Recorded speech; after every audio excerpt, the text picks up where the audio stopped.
په کندهار ولایت کې د یووالي په موخه د غېږ نیونې سیالۍ ترسره کیږي.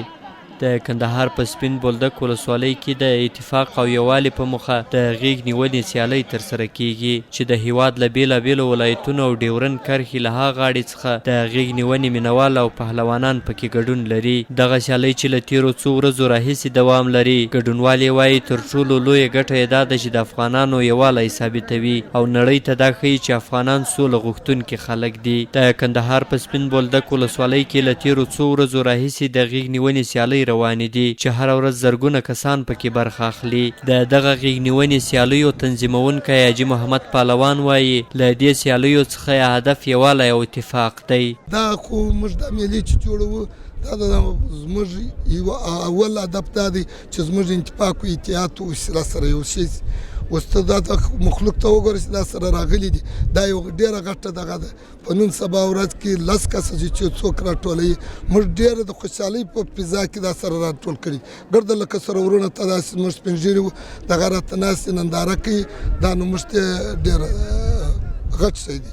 د غېږ نیونې سیالۍ لوبغاړي وایي غېږ نیونه عنعنوي بڼه لري او دا لوبه د اتفاق او یووالي په موخه ترسره کوي. زه پهلواني کوم، تقریبا د 20 کاله 18 کاله کې زه پهلواني کوم. د پهلواني ډېر ښه د پښتونولي یو دود دی، د زموږ د پلارو د نیکه څخه. بس د پهلواني د موږ کوو ډېر تماشیان مثل خبرې ښه دغه کوي. یو تن سوداګر محمد صدیق چې د دې سیالیو لګښت ورکوي وایي چې په داسې لوبو سره خلک کولی شي یو تر بله ښې اړیکې سره ولري او ترمنځ یې یووالی راشي. دلته چې غېږې کومې روانې دي د خوشحالۍ په احساس کې دي. د ټول ولس غوښتنه د امنیت چې امنیت موږ ته په افغانستان کې خدای راولي او سوله قایمه سي، چې په دغه غېږې په دغو نندارچیانو کې چې 10,000 یا 15,000 کسان دا باید چې په ټول افغانستان کې په هر ولایت په هر ولسوالۍ کې وشي.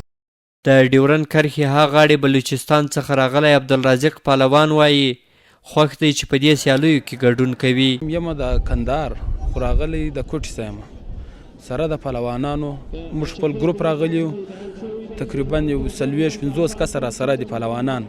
زه خپله پهلوان یم، د غېږ دپاره راغلي د لیز موږ ښه خدمت قدر سوی دی، ښه غټه میله ده.